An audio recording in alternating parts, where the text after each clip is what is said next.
હવે આપણું next chapter જે છે એ તરંગ પ્રકાશશાસ્ત્ર.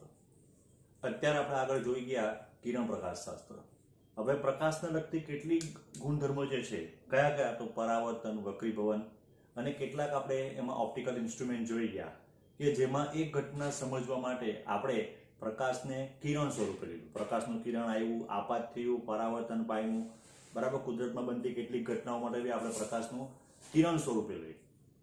હવે અમુક એવી ઘટનાઓ છે જે ઘટના આપણે પ્રકાશને કિરણ સ્વરૂપે લઈને સાબિત કરી શકીએ અથવા સમજાવી શકીએ નહીં.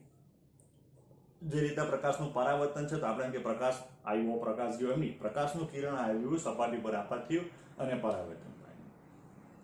તો એ જ પ્રમાણે પ્રકાશને લગતી ત્રણ ઘટના જે છે, વ્યતિકરણ, વિવર્તન અને ધ્રુવીભવન, આ ત્રણ ઘટના સમજવા માટે આપણે પ્રકાશને જો કિરણ સ્વરૂપે લઈએ તો સમજાવી શકીએ નહીં અથવા સમજી શકીએ નહીં. તો એના માટે આપણે પ્રકાશને જે છે એ તરંગ સ્વરૂપે લેવું પડે કે પ્રકાશ તરંગ સ્વરૂપે આગળ આવે છે, તરંગનો એકબીજા ઉપર સંપાત થાય છે અને આ બધી ઘટનાઓ બને છે. આગળ બી આપણે 8મા ચેપ્ટરની અંદર વાત કરી કે પ્રકાશ શું છે, તો પ્રકાશ એક પ્રકારનો વિદ્યુત ચુંબકીય તરંગ છે. જે આપણે વિદ્યુત ચુંબકીય વર્ણપટ જોઈ ગયા એમાં જે દ્રશ્ય વિભાગ જે છે, જાનેવાલી, પીનારા અને બધું ભેગું થાય તો સફેદ પ્રકાશ, એ આપણા માટે શું છે, તો આપણા માટે પ્રકાશ છે, જે વિદ્યુત ચુંબકીય તરંગનો એક પાર્ટ છે. એટલે ઇનડાયરેક્ટલી આપણને એવું ખબર તો છે કે પ્રકાશ એ તરંગ છે, પ્રકાશ લંબગત તરંગ છે. પણ જ્યારે શરૂઆતમાં પ્રકાશ વિશે આવી માહિતી ખબર નહીં હતી કે પ્રકાશ વિદ્યુત ચુંબકીય તરંગ છે, તો સૌથી પહેલા હાઇગેન્સે ઘણા બધા પ્રયોગોને બુકમાં નામ આપેલા છે કે જેમાં સૌથી એ લોકો એવું કીધું કે પ્રકાશ આવો છે, પ્રકાશ તેવો છે. ઇવન ન્યૂટન બી પહેલા એવું માનતો હતો કે પ્રકાશ એ તરંગ નથી. ત્યાર પછી પ્રકાશ માટે એવું માનવામાં આવતું કે પ્રકાશ એક આખા વિશ્વમાં એક પ્રકારનો ચમકતો પ્રકાશ છે, બરાબર. કોઈ જગ્યાની તીવ્રતા વધારે છે, કોઈ જગ્યાએ તીવ્રતા ઓછી છે. ઈથર નામનું આખું દ્રવ્ય માનવામાં આવતું કે જે આખા વિશ્વમાં ફેલાયેલું છે. ત્યાર પછી હાઇગેન્સે એવું કીધું કે પ્રકાશ જે છે એ તરંગ છે અને ત્યાર પછી એને હાઇગેન્સે પરાવર્તન અને વક્રીભવનની ઘટના એ હાઇગેન્સે પોતાના નિયમ એટલે કે પ્રકાશ તરંગ સ્વરૂપ છે એવું સ્વીકારીને સાબિત કરી બતાવ્યું. ત્યાર પછી બધા વિજ્ઞાનો બધા માનવા માંડે કે પ્રકાશ તરંગ છે. ઇવન હાઇગેન્સ બી એવું માનતો હતો કે પ્રકાશ એ સંગત તરંગ છે. પણ જ્યારે પ્રકાશનું ધ્રુવીભવન થયું, જે આપણે આ ચેપ્ટરમાં પાછળથી ભણવાના છે, તો એ ત્યારે પ્રકાશ આપણે એમ કહી શકાય કે એ પ્રકાશ લંબગત તરંગ છે, કારણ કે સંગત તરંગનું ધ્રુવીભવન શક્ય નથી. બધું આપણે પાછળથી ડિટેલમાં ભણવાના છે. એટલે પ્રકાશ શું છે, તો પ્રકાશ આપણે એમ કહી શકાય કે વિદ્યુત ચુંબકીય તરંગ છે, એ પણ લંબગત તરંગ છે અને બિનિયંત્રિત તરંગ છે. કારણ કે પ્રકાશને પ્રસરવા માટે કોઈ માધ્યમની જરૂર નથી, પોતે જ એક માધ્યમ છે. શૂન્યાવકાશમાં બી પ્રકાશ પ્રસરી શકે છે. એક બેસ્ટ ઉદાહરણ, તો સાદામાં સાદું ઉદાહરણ કે સૂર્યપ્રકાશ જે આપણા સુધી પહોંચે છે, તો પૃથ્વીના વાતાવરણ પતી જાય પછી વચ્ચે કોઈ માધ્યમ નથી બ્રહ્માંડમાં, છતાં સૂર્યપ્રકાશ પૃથ્વી સુધી પહોંચે છે. એના અર્થે કે પ્રકાશ એ આપણે કહી શકાય કે વિદ્યુત ચુંબકીય તરંગ છે, લંબગત અને બિનિયંત્રિત તરંગ છે. તો આ વાત લઈને આપણે આ ચેપ્ટરમાં પ્રકાશને તરંગ સ્વરૂપ લઈને ઘણી બધી ઘટનાઓ સમજવાના છે અને એના ગુણધર્મો જે સાબિત કરવાના છે. તો તરંગ પ્રકાશશાસ્ત્ર આપણે એમ કહી શકાય. હવે આની સાથે સંકળાયેલું પહેલી જે બાબત જે છે એ આખા ચેપ્ટરમાં જે આખું ડિપેન્ડ છે એ છે કળા, ફેઝ, બરાબર. જે આપણે 11મા ધોરણમાં ભણી ચૂકેલા છે. ધારો કે આપણે એમ કહી શકાય કે કઈ તરંગ છે આ,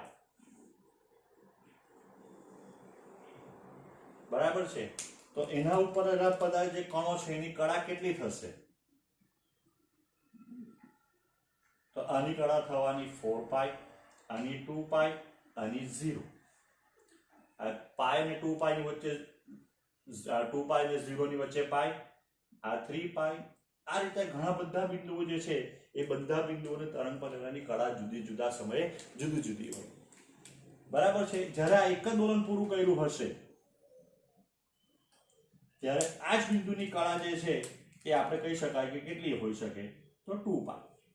આની કળા 0 છે અત્યારે, જે થોડા સમય પછી 2π બનવાની છે, બરાબર છે. આ બધું ડિટેલમાં આપણે ભણી ચૂકેલા છે, એ તમારે યાદ રાખવાનું છે.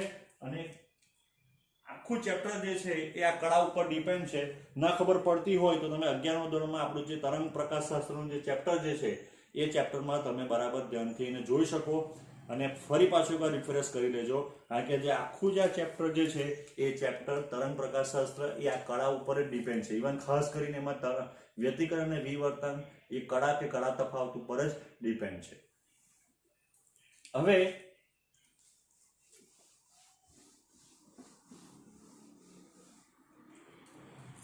આપણે પહેલા જોવાનું જે છે એ છે તરંગ અગ્ર.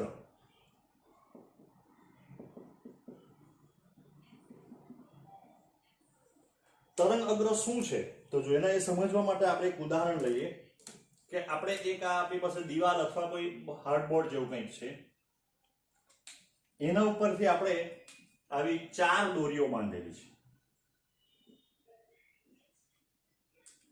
અહીંયાથી કોઈ રીતે આપણે વાઇબ્રેશન અથવા ઉત્પન્ન કરીએ, એટલે કે સાદી ભાષામાં બોલીએ તો તરંગ ઉત્પન્ન કરીએ. જે તરંગ આ 4 દોરીમાં એક સરખું ઉત્પન્ન થાય ને માધ્યમમાં ધારો કે આગળ વધતું છે, તો કોઈ સમયે આપણે એમ કહી શકાય કે આ બધા જે તરંગ જે છે એ તરંગોનું આપણે શૃંગ લીધું. આપણે આ બધાના ટોચકા એટલે કે આ ઉપર આવેલા બધા બિંદુઓ જે છે એની કળા એક છે, અથવા એવા બિંદુઓ પસંદ કર્યા છે જે સમાન કળામાં છે. આની કળા ધારો કે 6π છે, આની બી 6π છે, આની બી 6π છે, આની બી 6π. તો આપણને એમ કહી શકાય કે આ આખું જે આપણને મળેલું છે એની અંદર આ બધા બિંદુઓને આપણે જો જોડીએ તો આપણને એક સમતલ મળશે. આ જે સમતલ, એ સમતલને શું કહેવાય? તરંગ અગ્ર.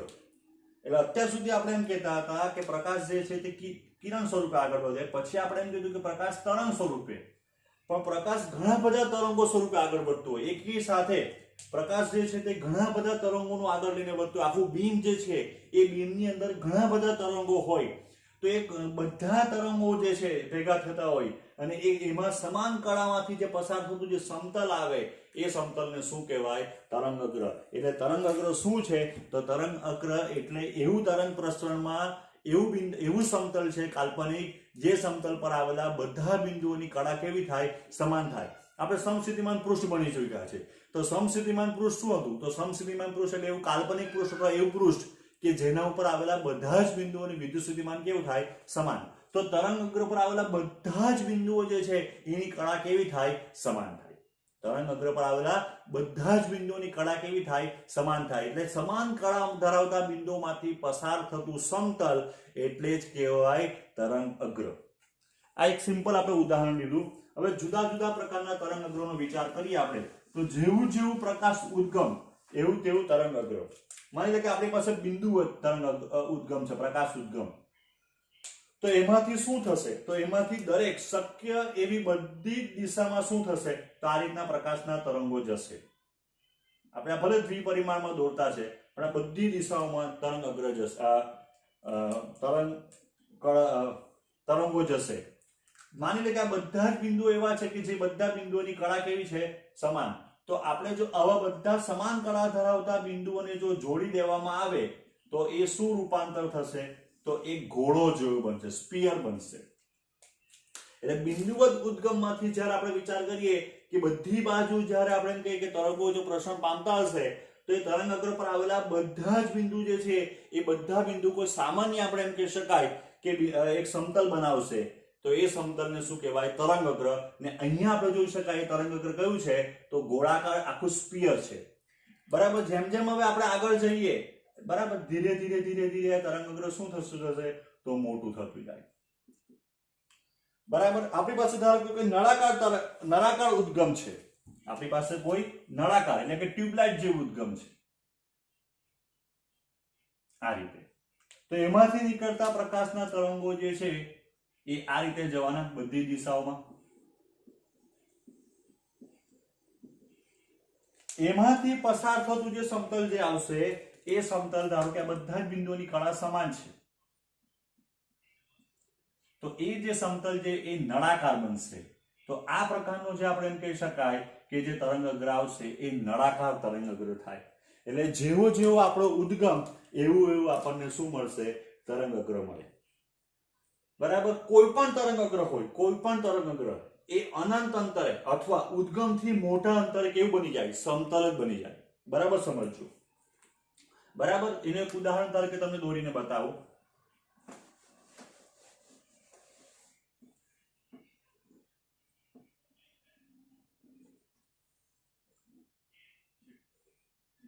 આ ધારો કે કોઈ તરંગો છે, તો જ્યારે નજીક ઉદ્ગમની નજીકમાં છે ત્યારે તેના તરંગ અગ્રો આગળ ગોળાકાર હશે, પણ જેમ જેમ એ તરંગ દૂર જતું જાય તેમ તેમ એ કેવું થતું જાય? મોટું અને સમતલ થતું જાય.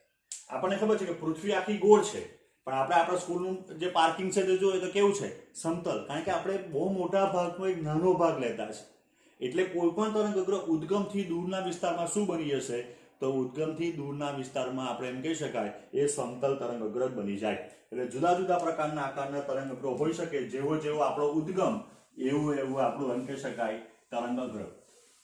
એટલે હવે આપણે એમ કહી શકાય કે અત્યાર સુધી આપણે એવું કહેતા હતા કે પ્રકાશ, તો પ્રકાશ આપણે એમ કહેતા હતા કે કિરણ સ્વરૂપે આગળ વધે. ત્યાર પછી આગળ આપણે એમ કીધું કે ભાઈ પ્રકાશ જે છે તરંગ નહીં, કિરણ નહીં, તરંગ સ્વરૂપે આગળ વધે. હવે આપણે એમ કહેવું પડે પ્રકાશ તરંગની તરંગ અગ્ર સ્વરૂપે આગળ વધે. જેમ તેમ તરંગો આગળ જાય તેમ તેમ તરંગ અગ્ર આગળ જતું જાય. આપણે ધારો કે પાણીમાં જે પથ્થર નાખીને જે વમળ ઉત્પન્ન થાય તે વમળ ધીરે ધીરે આગળ જાય, બરાબર. તો એ આખું જે વમળ જેવું આપણને દેખાય ને આગળ જાય તો આપણે એ જ માની લઈએ કે એ શું છે? તો એ તરંગ અગ્ર છે. એ ધીરે ધીરે માધ્યમમાં એની અસર શું થાય? તો એમ કે આગળ જશે. હવે આ ચેપ્ટરનો સૌથી ઇમ્પોર્ટન્ટ ટોપિક પહેલો અને એ આપણે એમ કહી શકાય થિયરી છે, એ છે હાઇગેન્સનો સિદ્ધાંત.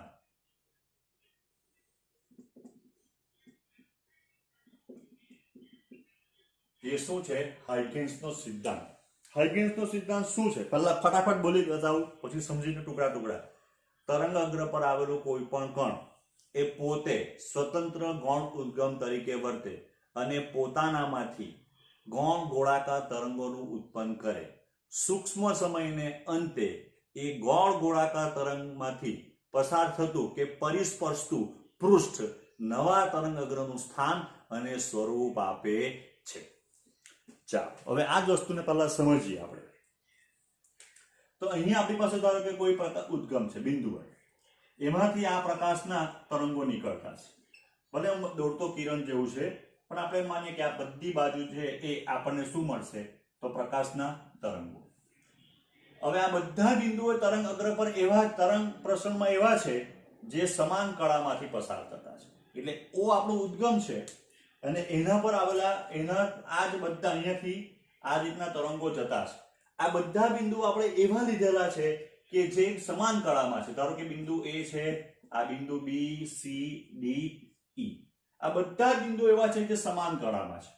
એમાંથી પરિસ્પર્શતું પૃષ્ઠ જે આવવાનું એ તો હજુ આપણને એમ કહી શકાય કે શું બનશે? તો આપણે એમ કે x y આપણને એક તરંગ અગ્ર મળે.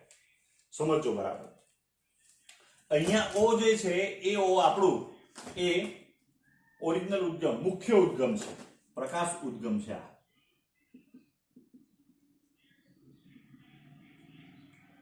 બરાબર છે. તો એ પ્રકાશ જે છે આપણે એમ કહી શકાય એમાંથી બધા તરંગો નીકળે છે બધી દિશાઓમાં. તો એના પર આવેલા A, B, C, D, E બિંદુઓ એવા છે જે બિંદુ પાસે આપણે એમ કહી શકાય કે બધાની કળા સમાન છે. તો એમાંથી પરિસ્પર્શતું કે પસાર થતું જે પૃષ્ઠ આવે એનો તો તરંગ અગ્ર કહેવાય. હવે મેઇન ઉદ્ગમ કોણ છે? તો O છે. તો હવે હાઇગેન્સનો સિદ્ધાંત એમ કહે કે આ દરેક જણા પોતે ગૌણ ઉદ્ગમ તરીકે વર્તે અને પોતાનામાંથી ગૌણ ગોળાકાર તરંગોનું ઉત્સર્જન કરે. હવે જો આપણે માની લઈએ કે અહીંયા જે તરંગનો જે વેગ છે માધ્યમમાં એ v છે, તો t સમયને અંતે તરંગ અગ્ર કેટલું અંતર કાપશે? vt જેટલું. એટલે મેથેમેટિકલ આપણે વિચાર કરીએ તો હવે શું કરવાનું? તો A, B, C, D આ જે બિંદુઓ જે છે એ પોતે ગૌણ ઉદ્ગમ તરીકે વર્તશે અને પોતાનામાંથી શું કરશે? તો ગૌણ ગોળાકાર તરંગો. તો મેથેમેટિકલ જો આપણે વિચાર કરવો હોય તો vt જેટલો ચાપ લેવાનો અને O જે છે O બરાબર છે એ ને આપણે કેન્દ્ર તરીકે લેવાનું. એટલે એમાંથી આપણને શું મળશે? તો એક આ ગોળાકાર તરંગ મળે. B બિંદુ લેવાનું, એને કેન્દ્ર તરીકે લેવાનું, vt જેટલો ચાપ લેવું તો આપણને બીજું આપણને શું મળશે? આવું ગોળાકાર તરંગ. આ C ને લઈને આ D ને લઈને આપણને ગોળાકાર તરંગો મળે, ગૌણ ગોળાકાર તરંગો કહેવાય. તો હવે આપણે એમ કહી શકાય કે જો હજુ થોડું સ્પષ્ટ કરીએ, આ t બરાબર t સમયનું તરંગ અગ્ર હતું, તો હવે આપણે એમ કહી શકાય t પ્લસ ડેલ્ટા t. તો અહીંયા કેટલું થવાનું? v into delta t.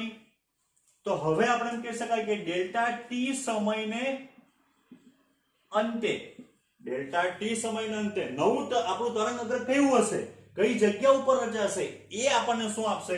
હાઇગેન્સનો સિદ્ધાંત. હાઇગેન્સનો સિદ્ધાંત શું છે? હાઇગેન્સનો સિદ્ધાંત આપણને ડેલ્ટા ટી સમય પછી નવું તરંગઅગ્ર કઈ જગ્યાએ અને કેવું રચાશે એનો આપણને ખ્યાલ આપે. બરાબર છે? એટલે ડેલ્ટા ટી સમયના અંતર આપણને જોઈતું હોય તો ડેલ્ટા ટી સમયમાં કેટલું અંતર કાપશે? તો v ઇન્ટુ ડેલ્ટા ટી. તો v ઇન્ટુ ડેલ્ટા ટી જેટલો શું લેવાનો? ચાપ લેવાનો, અને આ બધા જે બિંદુઓ છે એને કેન્દ્ર તરીકે લેવાના. તો હવે આપણે એમ કહી શકાય કે અહીંયા આ જે આપણને બધા બિંદુઓ મળે એમાંથી આ બધા ગૌણ ગોળાકાર તરંગોને પરિસ્પર્શતું પૃષ્ઠ એ નવા તરંગઅગ્રનું સ્થાન અને સ્વરૂપ. આ y ડેશ એ આપણું શું થઈ ગયું? એ આપણું નવું તરંગઅગ્ર થઈ ગયું, અને નવું તરંગઅગ્ર જે પહેલા હતું એના જેવું જ આપણને મળ્યું, તો થોડું આગળ મળ્યું. હવે ધારો કે આના પદના નામ આપીએ p q r s t. તો એ લોકો પોતે બી શું કરશે? તો ગૌણ તરંગ ઉદ્ગમ તરીકે વર્તે. મુખ્ય ઉદ્ગમ આપણો O છે, પણ a b c d e આ બધા કોણ છે? તો આ ગૌણ ઉદ્ગમ છે, જાણે કે પોતે જ તરંગ ઉત્પન્ન કરતા છે એવી રીતના વર્તે, ગૌણ ગોળાકાર તરંગો તરીકે વર્તે. અને સૂક્ષ્મ સમય પછી આ ગૌણ ગોળાકાર તરંગોમાંથી પરિસ્પર્શતું પૃષ્ઠ એ નવા તરંગઅગ્રનું સ્થાન અને સ્વરૂપ આપે છે. તો એવું જ આપણને તરંગઅગ્ર જે છે એ પાછળની બાજુ બી મળશે, પણ આપણે પાછળની બાજુ લેવાનું નથી. એનું રીઝન એક મેથેમેટિકલ આપણે થિયરી પ્રૂફ કરીશું ત્યારે તમને હું કહીશ. પણ આપણે હંમેશા તરંગઅગ્ર આગળની, એટલે x ડેશ પછી નવું તરંગઅગ્ર કયું મળે આપણને? તો આપણને નવું તરંગઅગ્ર y ડેશ મળે. આ તો આપણું બિંદુવત ઉદ્ગમ હતું. તો ધારો કે આપણે એમ કહી શકાય કે આપણું જે છે એ સમતલ તરંગઅગ્ર, ધારો કે માની લઈએ આ એક તરંગઅગ્ર છે, એના પર આવેલા આ બિંદુ a b c d. બરાબર છે? આ તરંગઅગ્રનો કોઈ ભાગ છે, આપણે એમ કહી શકાય. આ x ડેશ કોઈ તરંગઅગ્ર છે, તો એના પરના આવેલા a b c d એ બી શું થશે? તો a b c d પોતે બી એ શું બનશે? ગૌણ ગોળાકાર તરંગો, ગૌણ ઉદ્ગમ તરીકે વર્તે, અને પોતાનામાંથી શું કરશે? કારણ કે ગૌણ ગોળાકાર તરંગોનું ઉત્સર્જન કરે. તો પોતાનામાંથી ગૌણ ગોળાકાર તરંગોનું ઉત્સર્જન કરતા હોય તો હવે ડેલ્ટા આ જેટલો ચાપ મારીએ આપણે, બરાબર છે? તો હવે આ જે નવા ગૌણ, એટલે આખું દોરવું હોય આપણે તો આ રીતના બધા આવે, આમ આ બધા, બરાબર છે? તો હવે આપણે એમ કહી શકાય કે આ બધામાંથી જે પસાર થતું પરિસ્પર્શતું જે નવું પૃષ્ઠ આવવાનું, એ નવું પૃષ્ઠ આપણને શું આપશે? નવા તરંગઅગ્રનું સ્થાન અને સ્વરૂપ આપે. એટલે આપણે બે ઉદાહરણથી બતાવ્યું કે ભાઈ જો આપણો આવી રીતના ગોળાકાર તરંગઅગ્ર હોય તો નવું તરંગઅગ્ર બી ગોળાકાર જ બને. જો આ સમતલ તરંગઅગ્ર હોય તો નવું તરંગઅગ્ર બી સમતલ મળ્યું. નવું તરંગઅગ્ર જે છે એ નવું તરંગઅગ્ર કયા પ્રકારનું રચાય, કેવું રચાય, એનો આધાર માધ્યમ ઉપર છે. જો માધ્યમ સમાન અને સમજ્ઞિધર્મી હશે તો નવું તરંગઅગ્ર જે છે તે આગળનું તરંગઅગ્ર જો હોય તેવું જ રચાય. એટલે ધારો કે તમે પાણીમાં પથ્થર નાખો તો જો ભમરડો થાય તો બધા કેવા થાય? ગોળાકાર થાય. એ ગોળાકાર થાય, ચોરસ થાય એવું નહીં બને, કારણ કે પાણી સમાન અને સમજ્ઞિધર્મી માધ્યમ છે. એટલે જો માધ્યમ સમાન અને સમજ્ઞિધર્મી હશે એ માધ્યમ પરના પ્રકાર પર આધાર રાખશે કે નવું તરંગઅગ્રનો આકાર કયા પ્રકારનો. હવે તો આ હાઇગેન્સનો સિદ્ધાંત એટલે શું? સમજાવો હાઇગેન્સનો સિદ્ધાંત શું છે? તો એમ કહે કે હાઇગેન્સ સિદ્ધાંત એ શું દર્શાવે? તો હાઇગેન્સનો સિદ્ધાંત નવા તરંગઅગ્રનું સ્થાન અને સ્વરૂપ દર્શાવે. ડેલ્ટા ટી સમય પછી, સૂક્ષ્મ સમય પછી નવું તરંગઅગ્ર જે છે એ કયા પ્રકારનું રચાય, કેવું રચાય, એ જો તમારે જોઈતું હોય, બરાબર છે, તો શાના પરથી મળે? તો આપણે એમ કહી શકાય હાઇગેન્સના સિદ્ધાંત પરથી મળે. તરંગઅગ્ર પર આવેલા દરેક બિંદુ કે કણ, તરંગ પ્રસરણમાં તરંગઅગ્ર પર આવેલા દરેક બિંદુ કે કણ પોતે ગૌણ ઉદ્ગમ તરીકે વર્તે છે અને પોતાનામાંથી ગૌણ ગોળાકાર તરંગોનું શું કરે? તો એમ કે ઉત્સર્જન કરે. સૂક્ષ્મ સમયને અંતેમાંથી પરિસ્પર્શતું પૃષ્ઠ એ નવા તરંગઅગ્રનું સ્થાન અને સ્વરૂપ આપે છે, એમ કહી શકાય. બરાબર? અહીંયા ગોળાકાર હોય તો ગોળાકાર રચાયું, સમતલ હોય તો સમતલ રચાયું. મેથેમેટિકલી આપણે કેવી રીતના લખવું પડે? કારણ કે v ઇન્ટુ ડેલ્ટા ડી જેટલો ચાપ લેવું અને બધા બિંદુઓને કેન્દ્ર તરીકે લઈને તમે ગોળા બનાવો તો આ બધા ગોળાને જે ચાપ આવે એમાંથી પરિસ્પર્શતું પૃષ્ઠ આપણને નવું તરંગઅગ્રનું સ્થાન અને સ્વરૂપ આપે છે. થોડુંક તમે જ્યારે વાંચશો અથવા જોશો તો થોડી તકલીફ પડશે, કારણ કે નવું છે, થોડું જુદું છે. પણ જ્યારે આપણે આ હાઇગેન્સના સિદ્ધાંતનો ઉપયોગની મદદથી પરાવર્તન અને વક્રીભાવના નિયમો સાબિત કરશું, જે સ્નેલનો નિયમ છે, પરાવર્તન માટે આપાત કોણ પરાવર્તન કોણ સમાન હોય, ત્યારે તમને બહુ સ્પષ્ટ થઈ જશે. હું થોડું વિચારું છું કે તમને પ્રેક્ટિકલી બી બતાવવાનો પ્રયત્ન કરીશ, બરાબર, કે જેથી તમને આ વાત બરાબર મગજમાં ઉતરે. હાઇગેન્સ અત્યારે થિયરી તરીકે તમારે તૈયાર કરવાનો આ સવાલ જે છે એ હાઇગેન્સનો સિદ્ધાંત એટલે શું, હાઇગેન્સના સિદ્ધાંત સમજાવો, બસ.